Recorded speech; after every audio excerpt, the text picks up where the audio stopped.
primera carta del apóstol San Pedro, capítulo 5, hasta el verso 11. Cuando lo tengan, nos ponemos de pie y reverenciamos la palabra del Señor. Aleluya. Gloria a Dios. Leemos para la gloria de nuestro Dios, Padre, Hijo y Espíritu Santo. Echando toda vuestra ansiedad sobre Él, porque Él tiene cuidado de vosotros. Sed sobrios y velad, porque vuestro adversario, el diablo, como león rugiente, anda alrededor, buscando a quien devorar, al cual resistid firmes en la fe, sabiendo que los mismos padecimientos se van cumpliendo en vuestros hermanos en todo el mundo. Mas el Dios de toda gracia, que nos llamó a su gloria eterna en Jesucristo, después que habéis padecido un poco de tiempo, Él mismo os perfeccione, afirme, fortalezca y establezca. A Él sea la gloria y el imperio por los siglos de los siglos. Amén. Padre, gracias por tu palabra.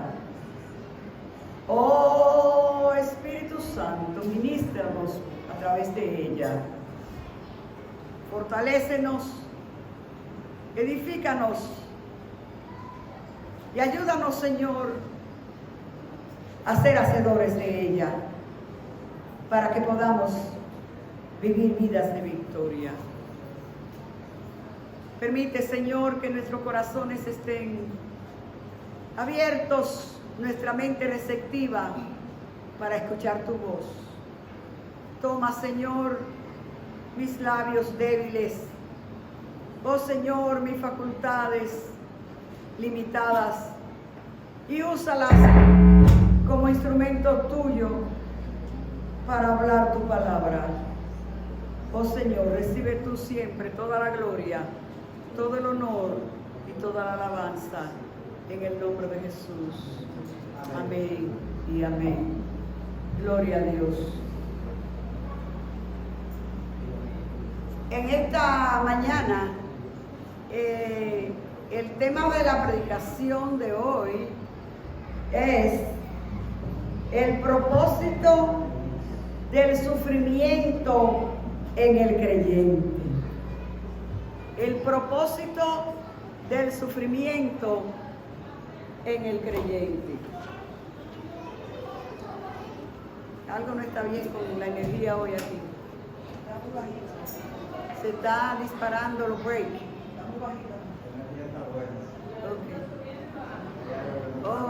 Ok. Pues, ¿sabe lo que pueden hacer? Baja el switch que baja la luz de la calle y que nada más entre el inversor. Ok, a ver así sí nos funciona mejor. Vivimos en un mundo de sufrimiento. Y hay una pregunta que mucha gente se hace. ¿Por qué sufre la gente buena? ¿Por qué sufren los justos? ¿Por qué sufre la gente que no merece sufrir? Estamos en un mundo donde el dolor, los ayes, los lamentos de la gente son las voces que más se escuchan. Cuando hablamos de sufrimiento, nadie quiere sufrir. A nadie le gusta tener que pasar por sufrimiento. Incluso hay una secta religiosa que se hizo muy famosa hace un par de décadas porque su propaganda para atraer a seguidores era pare de sufrir. No sé cuántos recuerdan eso. Sí. Pero se propagó mucho y mucha gente acudía porque la gente quisiera encontrar el antídoto del sufrimiento y cómo parar de sufrir. Cuando hablamos del sufrimiento en el creyente el sufrimiento tiene un propósito. Nuestra vida pertenece a Dios y está en las manos de Él. Y Él cuida de nosotros en todo momento, en toda situación. Dios no desperdicia dolor. Y en Dios no hay despropósito. Todo lo que Dios permite en la vida del creyente tiene un propósito, aún sea el sufrimiento. Y el apóstol Pedro escribe esta carta para alentar a los hermanos que en su tiempo estaban pasando por mucho sufrimiento porque estaban siendo perseguidos, estaban siendo maltratados, estaban siendo muchos asesinados por su fe. Y como es normal, habían interrogantes, habían preguntas, el por qué. Pero el apóstol Pedro va aquí claramente el propósito con el cual el Señor permite que el sufrimiento llegue a nuestras vidas.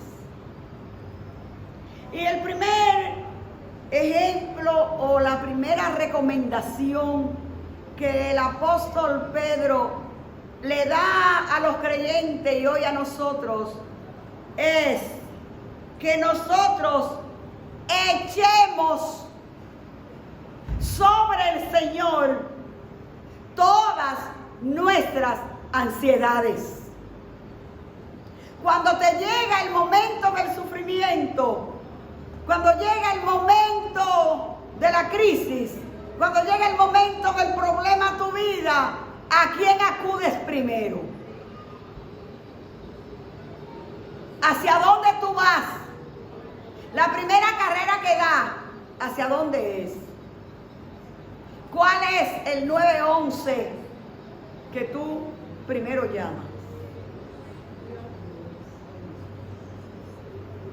El apóstol Pedro nos dice, porque si algo agranda cualquier situación de crisis es la ansiedad que trae.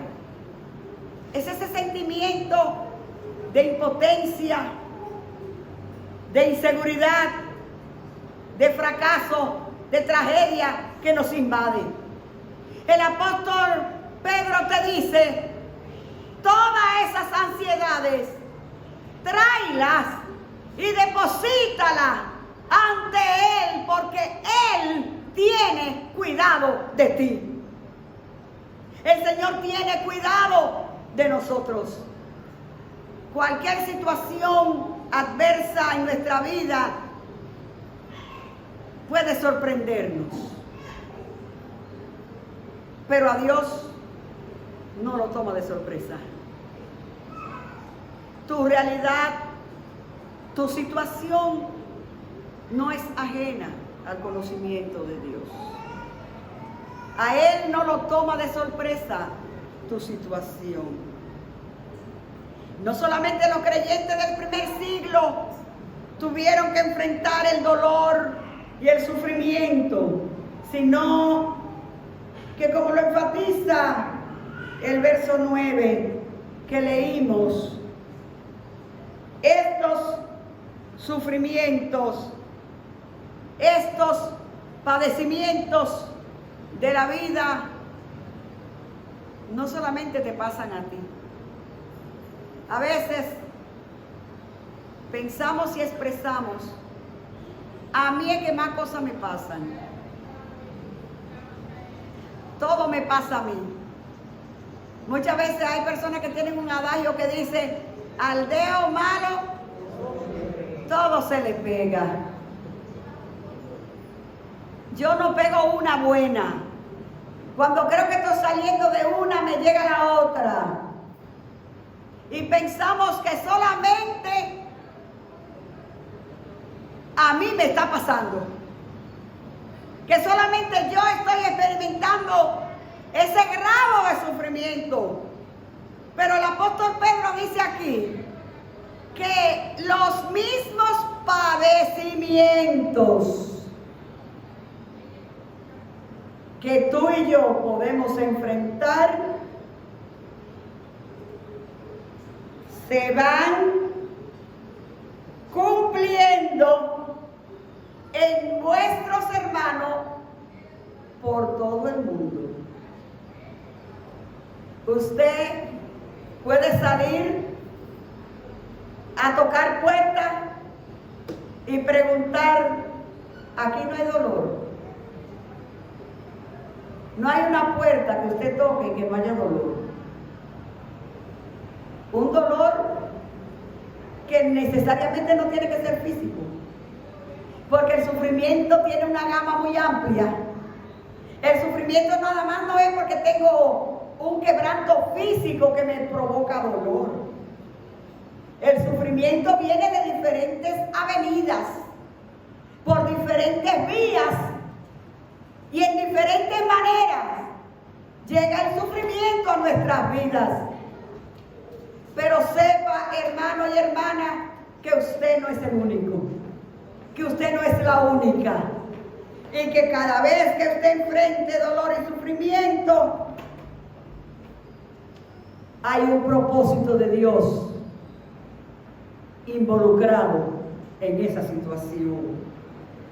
El creyente sufre mucho en este mundo. Y no solamente soportamos los sufrimientos naturales de esta vida, sino que también se nos agrega otro nivel de sufrimiento que los del mundo no tienen. Y el apóstol Pedro nos advierte sobre eso. Él nos dice que tenemos un enemigo que anda alrededor como león rugiente buscando a quien devorar. O sea que aparte de los sufrimientos naturales, que son como que te enfermes,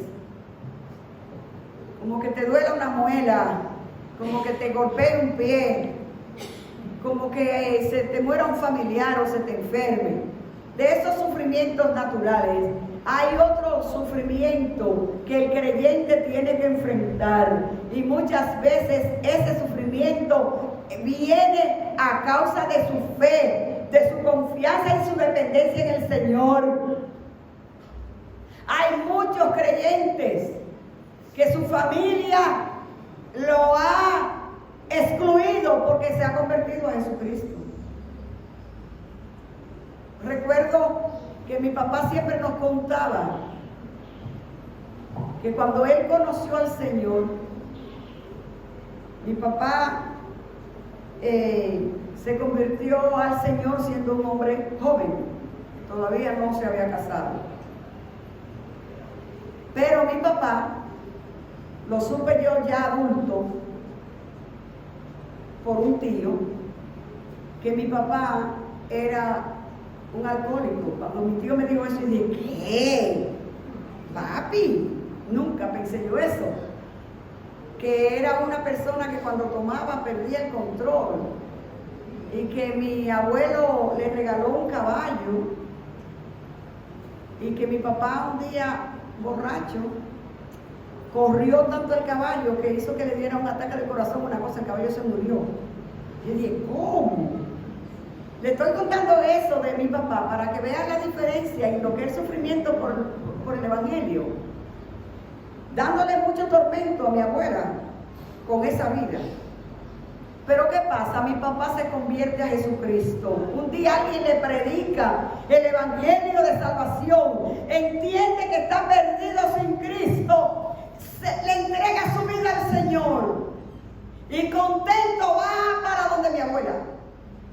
Y le dice a mi abuela, mamá, se acabó su sufrimiento. Ya no bebo más. Mi abuela, oh sí, ¿qué pasó? Me convertí a Jesucristo. ¿Y usted sabe lo que dijo mi abuela? ¿Que tú qué? ¿Que tú te metiste a eso? Pues jura que no tienes mamá. Miren, y mi abuela estuvo 11 años sin hablarle a mi papá, porque se convirtió. Y mi papá orando, clamando, hasta que un día a los 11 años fue a visitar, y mi abuela que le cerraba la puerta en la cara cada vez que iba. Y cuando fue ese día, mi abuela se entregó al Señor. Pero fueron años de sufrimiento por desprecio, porque recibió a Jesucristo. Hemos conocido muchas hermanas que los esposos, cuando ellas comienzan a conocer al Señor, la han querido poner entre la espada y la pared y le han dicho que tú qué, que tú ahora eres evangélica, o que tú ahora de que te convertiste, o Jesucristo o yo. Tienen la osadía de compararse con Cristo para decir que tú escojas a Cristo o a Él. Hay muchos esposos que las esposas lo han abandonado porque se han convertido a Jesucristo. Hay muchas personas que han perdido su trabajo porque han dicho que son cristianos. Y en el trabajo, ese tipo de personas perjudica porque ahí se hacen cosas extrañas. El sufrimiento del creyente va más allá de las cosas naturales. Por eso el apóstol Pedro le dice a los creyentes: si es necesario que ustedes por un poco de tiempo sufran, cada vez que ustedes sufren por el Evangelio de Jesucristo, ustedes se están identificando con Cristo en su sufrimiento. El sufrimiento en el creyente. Hay unos recursos de Dios que el Señor provee para todo aquel y aquella que cree en Jesucristo y que aprende a depositar en Él sus ansiedades, sus necesidades, sus pruebas, sus dolencias y su sufrimiento. El apóstol Pedro, nos dice que el Señor, por la gracia que nos ha llamado a su gloria eterna, hemos sido llamados a la gloria eterna. Es por eso que el creyente genuino en Cristo tiene una gran promesa. Dios se ocupará de ti. Dios se ocupará de ti durante el tiempo del sufrimiento, durante el tiempo de dolor. Hay una gracia y un llamado de Dios a la gloria eterna que nos guardarán durante los sufrimientos de esta vida. La gracia del Señor, esa gracia que el Señor le dijo al apóstol Pablo cuando estaba pasando por una etapa de sufrimiento. El apóstol Pablo tenía un aguijón en su carne, dice él. Un aguijón en su carne era una enfermedad. Una enfermedad que lo atormentaba.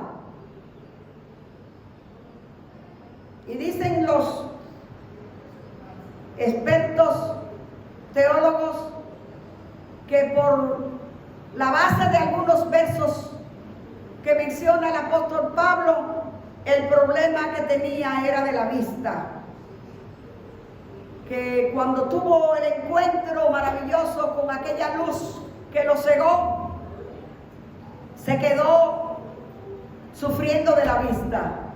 Y tenía siempre los ojos como con conjuntivitis. Y donde quiera que iba, tenía los ojos siempre sucios, porque tenía problemas con la visión. Y el apóstol Pablo, dice él, que vino delante de Dios con ese problema que era un aguijón que lo abofeteaba donde quiera que fuera, para que Dios le quitara ese aguijón. Y el Señor le dijo a Pablo: bástate en mi gracia, porque mi poder se perfecciona en tu debilidad. La gracia del Señor nos basta. Cuando nos visita el sufrimiento, hay una promesa gloriosa de que la gracia del Señor no te va a abandonar. La gracia del Señor está contigo. Y en tu tiempo de debilidad se manifiesta el poder de Dios para fortalecer tu vida. Gloria a Dios, aleluya. La gracia del Señor. Y ese llamamiento a la gloria eterna. Que el sufrimiento es pasajero. Que nada llega a nuestra vida para quedarse. Que cuando estamos enfrentando el momento del dolor y el sufrimiento, pensamos que ahí se acabó la vida. Pero la vida no se termina con el sufrimiento, porque tenemos un llamamiento y una esperanza gloriosa de vida eterna para reinar con el Señor por siempre. Es por eso, mis amados, que el creyente, cuando enfrenta el sufrimiento y a través del sufrimiento de una enfermedad, tiene que partir de esta tierra, lo que pasó fue que triunfó. No que fracasó, sino que recibió esa gloria eterna a la cual ha sido llamado. Y esa esperanza nos sostiene en los días difíciles que tengamos que enfrentar en la vida. La gracia de Dios, su gracia y su llamamiento eterno. ¿Cómo es que guarda y preserva Dios el creyente? ¿De qué manera te sustenta y me sustenta? ¿De qué manera nos ayuda a pasar los valles de sombras y de muerte? Las sombras producen temor. Las sombras inquietan, pero las sombras no te pueden hacer daño. Usted puede ir caminando por la calle a vía contraria donde viene un furgón, un tráiler de esos grandes, y el reflejo del sol, el tráiler, la sombra del tráiler le pasa por encima a usted. ¿Le hace algo? Usted sale golpeado, lo desbarató la sombra del camión.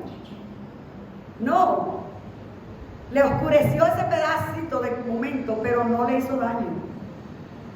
Las sombras llegan a nuestra vida y vienen con el propósito de amedrentarnos.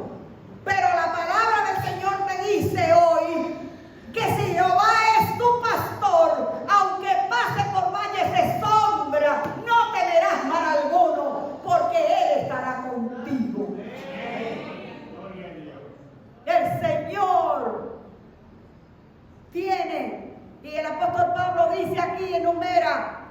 4 beneficios, 4 maneras que Dios tiene para fortalecernos y para guardarnos en medio del sufrimiento. Y Él dice en el verso 10, más el Dios de toda gracia, no de una gracia que se agota y que se acaba. Ustedes saben que a veces hay instituciones y hay gobiernos que dan una gracia. A veces ponen un especial y dicen, hay una gracia de lo que deben préstamos estudiantiles, el gobierno dio una gracia y le va a perdonar el préstamo. Yo recuerdo, no sé cuántos recuerdan, cuando en Estados Unidos Ronald Reagan era el presidente, que dio una gracia de emigración. Y dijo, todas las personas que tienen más de 10 años en Estados Unidos y están ilegales, el gobierno federal le da una gracia y le entrega su residencia. Y mucha gente, miles, adquirieron su legalidad por una gracia. Pero las gracias que se dan, la gracia en los sistemas, son temporales. Son gracias por un tiempo. Si tú tienes una deuda y te dicen, te vamos a dar una gracia de 3 meses para que tú te estabilices sin tener que pagar y después comienzas a pagar porque tuviste un problema. Eso es una gracia, para los 3 meses usted tiene que comenzar a pagar porque se acabó la gracia. Pero el apóstol Pedro te dice hoy que el Dios a quien tú le sirves es el de toda gracia que no se acaba. La gracia del Señor te cubre siempre. No caduca. La gracia más el Dios de toda gracia. Ese Dios que utiliza el sufrimiento del creyente para perfeccionarlo. Dice el verso 10, el Dios de toda gracia que nos llamó a su gloria eterna en Jesucristo, después que hayamos de padecer un poco de tiempo, Él mismo te perfecciona. El propósito del sufrimiento en el creyente es para ser perfeccionado. El Señor te perfecciona. Perfeccionar significa adecuar, unir, restaurar, ajustar, colocar todas las piezas juntas en una relación y conexión correcta. Eso es perfeccionar. Utilizar todas las pruebas, todas las tentaciones, todas las dificultades y todas las persecuciones para con ellas hacernos semejantes a Cristo. El ajuste a veces involucra dolor, involucra malestar e incomodidad, pero cuando llega a encajar perfectamente encajado, los hermanos varones que bregan con mecánica y con los carros y las cosas y herramientas, que a veces quiere poner una herramienta pero no encaja y tiene que esforzar hasta que perfectamente llegó al punto donde hay una unidad, una sincronización. Y a veces en nuestras vidas tenemos desajustes, tenemos situaciones de descuido, y el Señor a través del sufrimiento quiere perfeccionarnos. nos perfecciona. El Dios de toda gracia, Él nos perfecciona, nos asemeja a Cristo. El apóstol Pablo nos dice en la carta a los Efesios, en el capítulo 4, el verso 12 y 13 de Efesios, dice: a fin de perfeccionar a los santos para la obra del ministerio, para la edificación del cuerpo de Cristo, hasta que todos lleguemos a la unidad de la fe y del conocimiento del Hijo de Dios, a un varón perfecto, a la medida de la estatura de la plenitud de Cristo. A veces o estamos muy cortos o estamos muy largos, y hay que ajustarnos a la medida perfecta, a la medida de la plenitud de Cristo. Y parte de ese ajuste es el sufrimiento. Hermanos y hermanas, no dejemos que la congoja se adueñe de nuestras vidas cuando estamos pasando una etapa de dificultad en nuestras vidas. Yo no sé la condición de ninguno de los hermanos aquí, excepto los que conocemos que tienen problemas de salud y sufrimiento de esa categoría. Pero el Espíritu Santo, que ha inspirado esta predicación, Él sabe por qué y quién o quiénes estamos necesitando. Yo no sé quién o quiénes están pasando por un momento difícil o de sufrimiento, o a quién le viene por llegar. Porque es posible que diga: yo ahora mismo no tengo nada, a mí no me está pasando nada, estoy bien. Pero no sabemos. Y el Señor a veces nos prepara. El Señor quiere que usted y yo entendamos hoy que Él, a través de las situaciones de dificultad, Él nos perfecciona. Dios no solo nos perfecciona, sino también que nos afirma. Dios utiliza los sufrimientos en el creyente para afirmarlo. Afirmar significa hacer estar firme y sólido. Significa ser inamovible. No importa cuán severa sea el ataque de la tentación o del sufrimiento, Dios puede apegarnos a Él de tal manera o a tal grado que seamos inamovibles. Nuestro deber es resistir al diablo y él mismo se va solo. Dice el apóstol aquí: resistid al diablo, sométete a Dios y él se va solo. Muchas veces estamos inseguros, estamos parados en dos aguas, estamos sirviéndole al Señor con un pie y en el otro en el mundo. A veces estamos con la mente dividida, confiando en el Señor o confiando en mi capacidad, en mi habilidad o en mis recursos.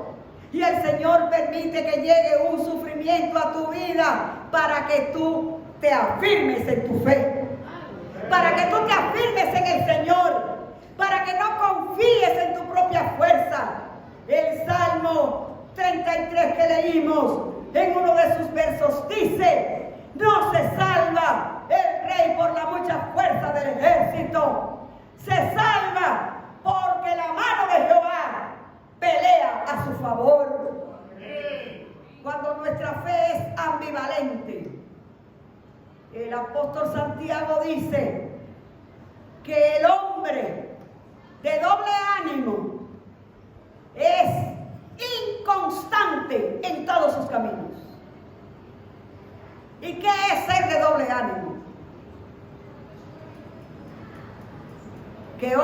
tengo una actitud, una manera de pensar, una manera de actuar, y mañana tengo otra. Y hay personas que a veces usted se acerca a ellos y no sabe cómo lo va a saludar porque usted no sabe cómo está ese día. Porque un día son muy amables y, buenos días, ¿cómo está? Y otro día tú lo saludas y ese día se levantó con el pie izquierdo y te voltea la cara. Ahora, a nivel médico, yo digo que el de doble ánimo se identifica como bipolar.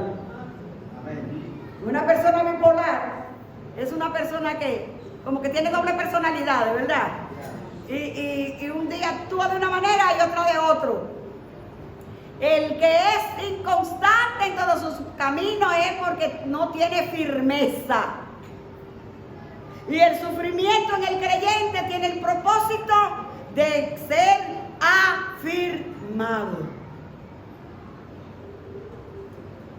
inamovible.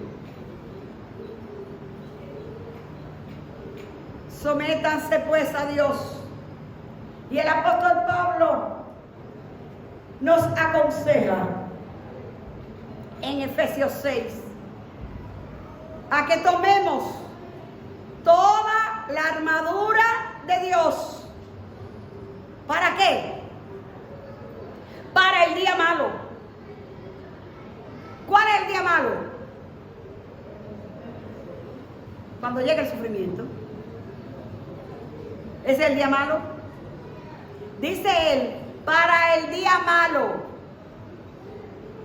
para que estén firmes contra todo ataque del maligno, y habiendo acabado todo,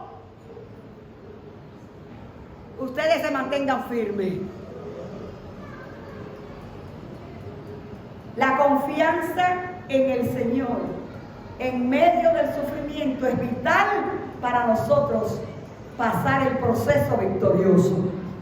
Gloria a Dios, aleluya. Pero aparte de afirmarnos, también nos fortalecerá.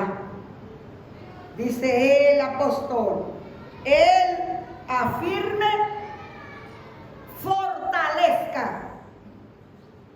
Él mismo nos fortalezca. Es decir, nos llene de toda la fuerza necesaria para vencer todas las pruebas, las tentaciones y los sufrimientos de la vida.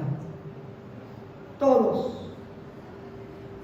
Él nos fortalece. Pero también Él nos establecerá. Aleluya.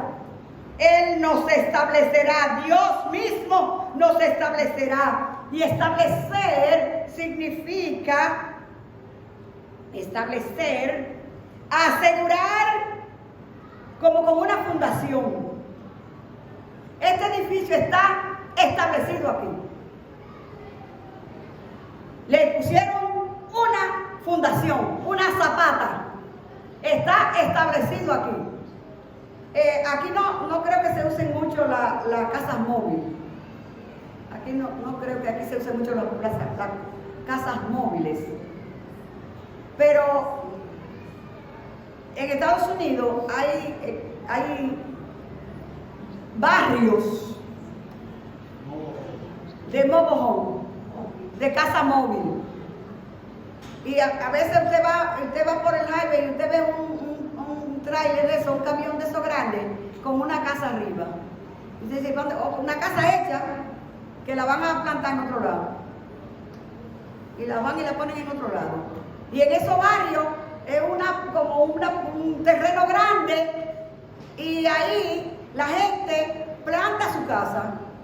Y son casas móviles. Usted se quiere mudar de ahí y llevarse su casa, la mete en un camión y se la lleva. Porque no están fundamentadas. El creyente que no es establecido en Cristo, cualquier viento viene y lo muda. Cualquier creencia se lo lleva. Está de un lugar a otro. Pero el Señor quiere establecernos, que seamos establecidos con fundación, que es colocar en la tierra con seguridad. Dios puede hacernos sentir seguros durante los sufrimientos de esta vida. No importa cuáles sean, puede el Señor establecer, asegurar, mire, nuestros nervios, nuestras emociones, nuestros temores, nuestros pensamientos pueden estar seguros en Cristo. El apóstol Pablo dice, mas el Dios de paz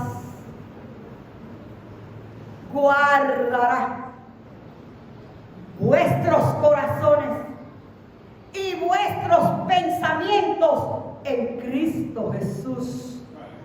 Tus pensamientos guardados en Cristo, esos pensamientos que te atormentan, que te quitan el sueño, que cuando te acuestas de noche el problema no te deja dormir, párate y dile, mira, pensamiento, te llevo cautivo a la obediencia de Cristo y vivo en su paz. Y te toma la pendorita de el Salmo 4:8 y dice el Salmo 4:8, en paz me acostaré y así mismo dormiré, porque solo tú, Jehová, me haces estar confiado. Bébase esa patillita toda la noche y es seguro que va a dormir. Deposite en el Señor. El Señor quiere que usted y yo estemos guardados, establecidos, firmes en el Señor. Él quiere asegurarnos. Dios puede establecernos si tan solo hacemos una cosa: resistir al diablo. ¿Y cómo lo resistimos? ¿Cómo resistimos al enemigo? ¿Cómo resistimos las tentaciones? Sometiéndonos a Dios. Sométase a Dios y a su palabra. Y cuando el enemigo venga a tentarlo, a quererlo mover, a quererlo desestabilizar, resístalo en el nombre de Jesús con la palabra. Y usted se va a mantener firme. El Señor quiere que nosotros, hermanos y hermanas, terminando esta predicación, entendamos que todo este torrente de gracia nos impulse, nos ayude a elevar una adoración profunda a ese Dios de toda gracia que nos sustenta durante el día malo, y cuando nos visita el sufrimiento podamos concentrar nuestra vida en adorar a Dios eterno y declarar, como declara Pedro al final de este capítulo, a Él sea la gloria, el imperio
mi hermano, acuérdese de esta palabra y reciba la fortaleza del Señor. Usted no está sola, usted no está solo. El Señor